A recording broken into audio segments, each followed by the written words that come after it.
Hello guys, good afternoon. Ito guys, hawak ko guys dahon ng bayabas. Iano ko lang po, iano ko po sa inyo kung paano po ito siya papatuyuin natin yung bayabas.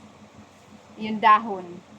Ito guys, itong dahon ng bayabas na to, pag pinatuyo ko siya guys, pag marami siya guys, hinatuhog ko siya sa sinulid. Sa ngayon po, kaunti lang po ito kasi ano ko talaga, ang purpose ko to, mabidyohan to guys. Ayan guys, dito ko lang siya patutuyuin. Hinugasan ko na to kanina. Ayan na guys. Dito ko na lang siya papatuyuin. Tapos pag naging tuyo na to guys, pagpatuyo ko nito guys, tuyo sa hangin. Dito lang po sa loob ng bahay, hindi ko po siya pinapaarawan. Kasi ginagawa ko po siya na herbal tea. Ayan po guys. Ayan. Kaya guys, ito. Pag napatuyo ko na to, tuyong-tuyo na siya guys. Sa ako naman siya guys, gugupitin. Pero hindi ko sa inyo ipapakita ang paggupit ko. Kung maganda sana kung may blender. May blender naman kami pero hindi ko ginagamit guys. Ginugupit ko lang siya, sipag lang at tiyaga dito. Sa ano na to.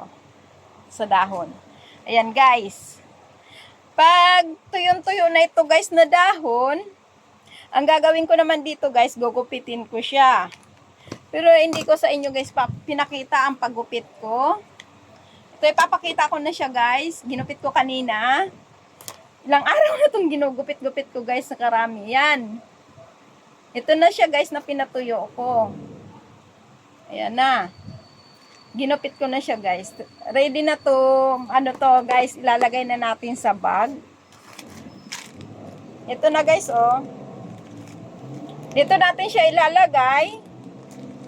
Guys, kung masipag lang naman kayo, pwede rin naman kayo gumawa nito guys sa inyo. Pansarili lang kasi namin to guys. Ito galing lang kasi to sa tanim ko. May isang puno po akong tanim. Ayan. Tapos bumibili lang po ako nito sa online. Ito lang po. Dito ko po siya ilalagay sa bag.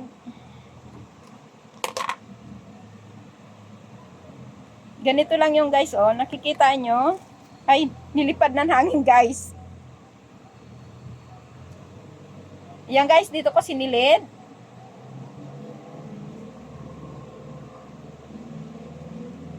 Hindi ko na siya guys, anuhin. Dito ko siya sinilid guys. Yan, pupunuin ko. Tansyahan lang yan guys. Pag napuno mo naman yan guys. Pag napuno mo siya guys, hanggang dito. Tansyahan lang yan. Ginaganito ko yan guys oh. Tika nga po na punuin nga natin guys para hindi naman masayang. Kasi bubuhulin.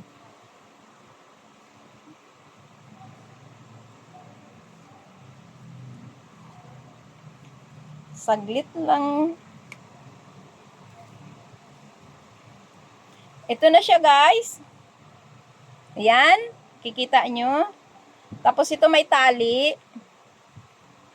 Yung tali na po, ibubuho lang natin dito. Hilalak lang po natin dito.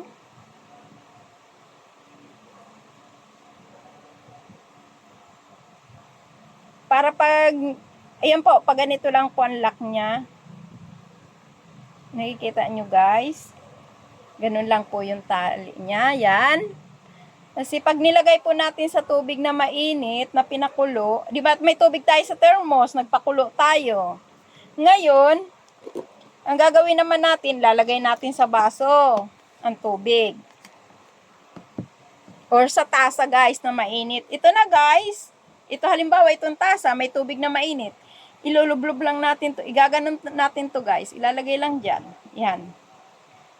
Yan, ilalagay natin dito. Ayan, halimbawa may tubig na mainit ito. Yan. Pag nagkulay green na yan, aalisin mo to kasi iinumin mo.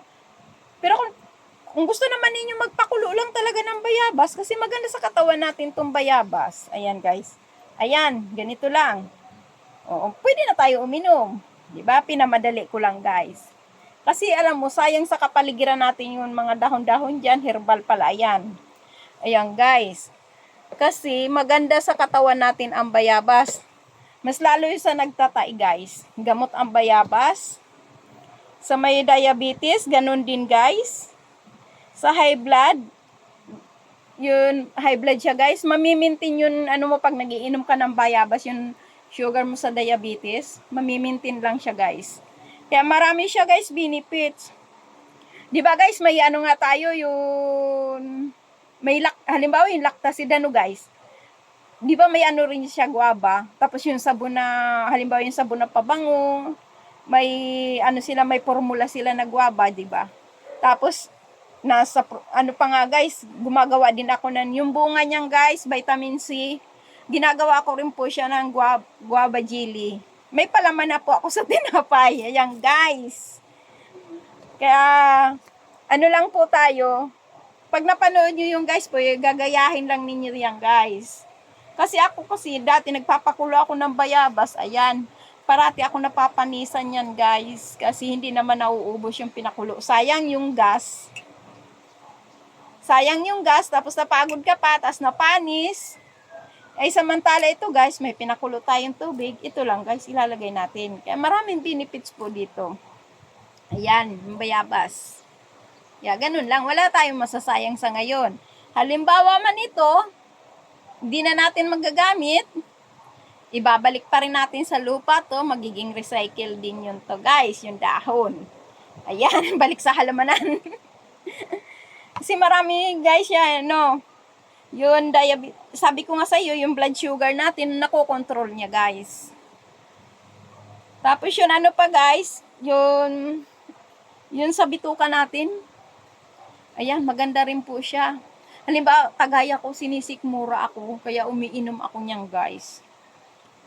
As antibacteria pa siya guys. As bukod pa dun guys, basta marami po yung benefits po na itong dahon ng bayabas guys. Kaya tayo, sa naghihirbal po dyan, ayan, sana po may natutunan po kayo sa akin sa ko po nito, pagdidemo ko po sa inyo, sa tutorial ko po. Pasensya na po kayo sa pagsasalita ko po ha, Bisaya kasi po. Ako pala si Marie Chris Pastrana, from Marikina City. Ayan guys. Watching na lang guys. Bye-bye.